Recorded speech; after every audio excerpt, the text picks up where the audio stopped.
नमस्कार। कैसे हैं आप लोग? उम्मीद है अच्छे होंगे।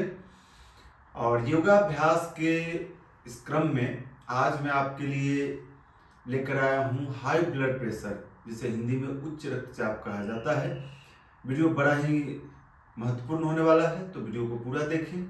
और यदि आप पहली बार हमारे चैनल पर आए हैं तो वीडियो को लाइक और चैनल को सब्सक्राइब करना बिल्कुल ना भूलें, ताकि इस प्रकार के महत्वपूर्ण वीडियोज आपको सबसे पहले मिले।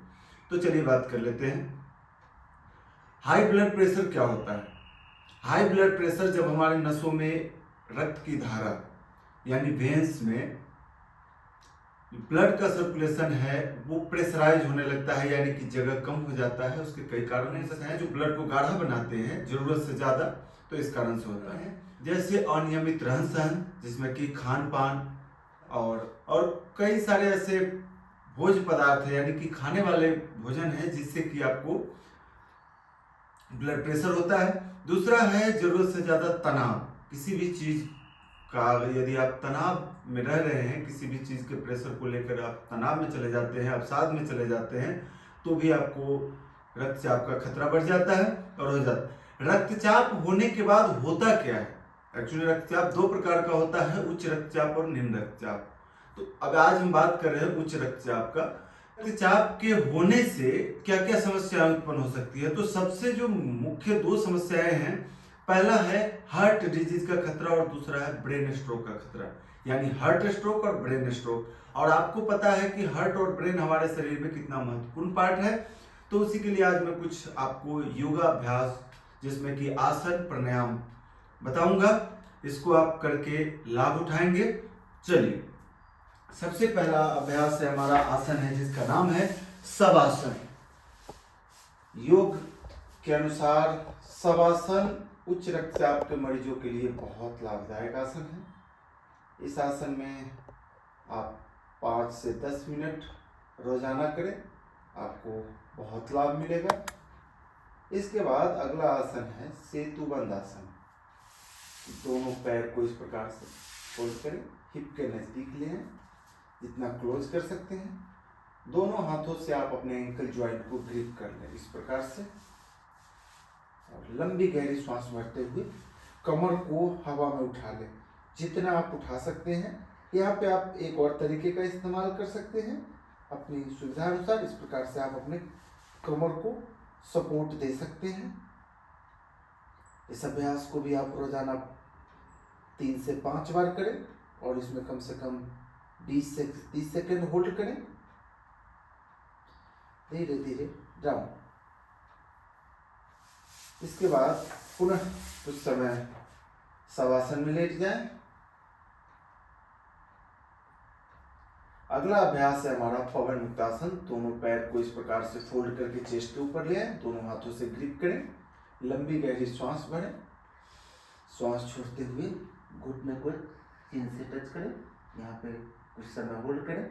ध्यान रखें कि श्वासों की गति सामान्य रहेगी। फिर पुनः श्वास भरते हुए नीचे, श्वास छोड़ते हुए ऊपर।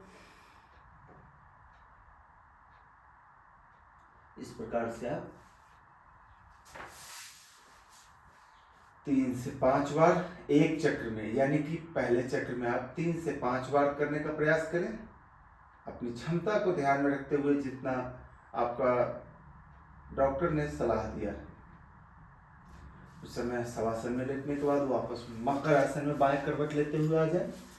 मकर आसन भी उच्च रक्तचाप के मरीजों के लिए बहुत लाभदायक है। तो इस प्रकार से मकर आसन में लेटे रहें कुछ समय। अगला अभ्यास है हमारा भुजंग आसन। अब यहाँ पे ध्यान दें कि भुजंग आसन करने से आपकी मेरुदंड फ्लेक्सिबल बनता है, जिससे ब्लड सर्कुलेशन आसानी से होता है और ये आपके उच्च रक्तचाप में कारगर साबित होता है, लाभदायक साबित होता है करने के लिए। यदि आपके कमर में बहुत तेज दर्द रहता है, तो आप अर्ध भुजंगासन करें। इस प्रकार से केहनी तक जमीन पर रखें, श्वास भरते हुए बस इतना ही अपने कमर को उठाएं, कमर से आगे के भाग को उठाएं, फिर धीरे धीरे श्वास छोड़ते हुए नीचे आ जाएं।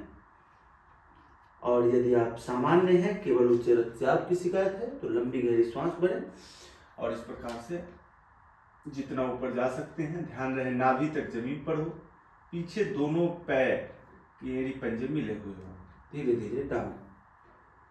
भुजंगासन को कम से कम आपको 20 बार करने हैं, 10 से 15 सेकेंड होल्ड करते हुए। 20 बार करने के बाद एक तो लंबी गहरी सांस भरें और मकरासन में रिलैक्स करें। इसके बाद यहीं से दोनों पैर को फोल्ड करें और अधोमुखो स्वनासन, इस प्रकार से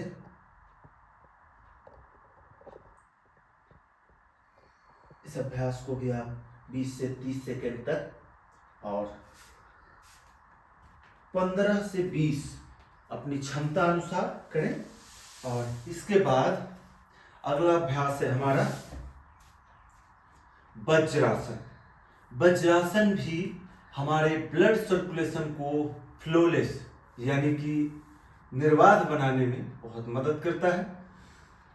वज्रासन में कुछ समय बैठे, खाना खाने के बाद नियमित 5 से 10 मिनट रोजाना बैठें। यदि आप इस प्रकार से बैठने में असमर्थ हैं तो नीचे गद्दे का इस्तेमाल कर सकते हैं। यहाँ पे आप तकिया या फिर गोल कपड़े का गद्दा जो भी हो आप यहाँ पे लगा के और फिर बैठने का धीरे धीरे आप अभ्यास को बढ़ाते जाएं। 5 से 10 मिनट ये आपके लिए, क्योंकि आपको पता है कि अगर पाचन क्रिया आपका सही है, स्वस्थ है, तो आपको बहुत सारी समस्याएं ऐसे ही दूर हो जाती है। तो इसके बाद वज्रासन में कुछ समय बैठने के बाद जितना देर आप बैठ सकते हैं, ध्यान रखिए कि जिनके घुटने में बहुत तेज दर्द है और एंकल जॉइंट में बहुत तेज दर्द है वो वज्रासन करने से बचें। पहले घुटने का जो ज्यादा दर्द है उसका इलाज करें, फिर धीरे धीरे आप इस सबका अभ्यास करें। इसके बाद अगला अभ्यास है हमारा बालासन। बालासन जैसे की स्थिति बच्चों की स्थिति होती है मां के गर्भ में, ठीक उसी प्रकार से लंबी गहरी सांस भरेंगे, सांस छोड़ते हुए दोनों हाथों को पीछे ले जाएंगे, सिर को जमीन पर ले आएंगे, कपाल को जमीन पर रखते हुए बिल्कुल सामान्य श्वास। इस अभ्यास को भी आप 5 से 10 मिनट तक कर सकते हैं। ये आपके तनाव दबाव नियंत्रण करने में बहुत लाभदायक अभ्यास है।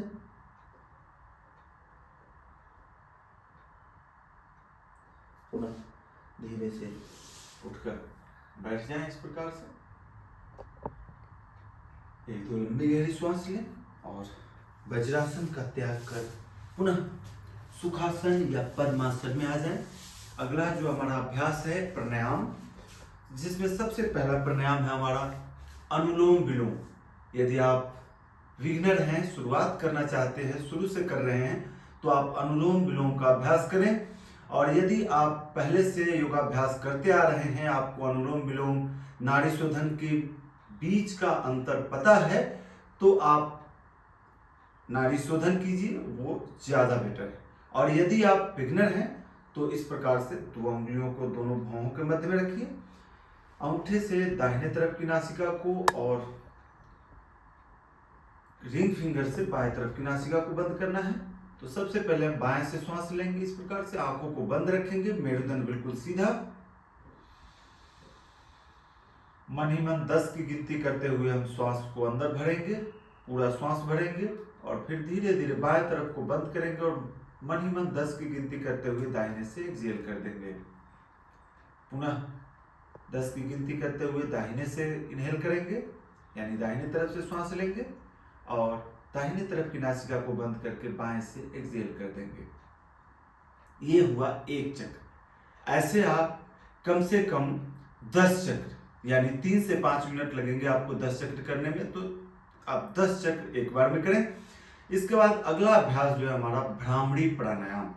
भ्रामरी प्राणायाम ऐसा कहा जाता है कि यदि आपको बहुत तेज रक्तचाप बहुत ज्यादा है तो पहले उसको नियंत्रित करें, इसके बाद भ्रामरी करें, क्योंकि हो सकता है कि वो थोड़ा आपको दिक्कत महसूस कराए। तो ऐसा अपनी क्षमता को ध्यान में रखते हुए करें। करने के लिए इस प्रकार से सन्मुखी मुद्रा बनाएं, अंगूठे को कान की टिप के ऊपर, कान को इस प्रकार से टिप को बंद करना है, कलमे वाली उंगली आंखों के ऊपर, मध्यमा उंगली दोनों नाक के बगल में, कनिष्ठा मूंछों के ऊपर यानी कि ऊपर वाले ओठ के ऊपर, और छोटी उंगली ठुड्डी और लिप के बीच में। यहाँ लंबी गहरी श्वास भरनी है और भंवरे की गूंजन जैसी ध्वनि उत्पन्न करनी है।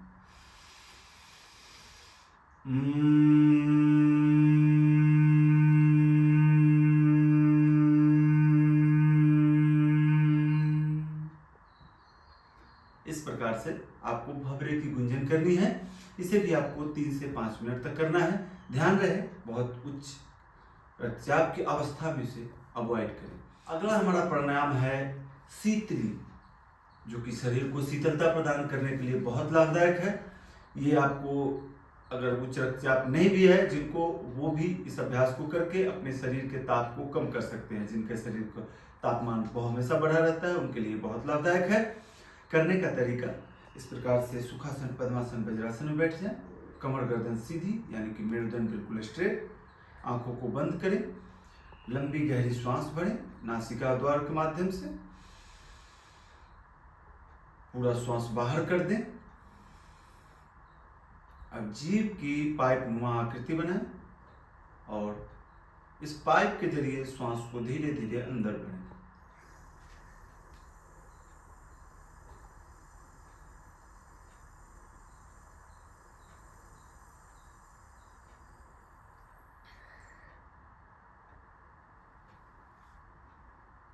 श्वास के अंदर भर जाने के बाद आपको मुंह को बंद कर लेना है और नासिका द्वार से धीरे धीरे जितने समय में आपने श्वास लिया था उतने श्वास समय में आपको श्वास बाहर कर देना है।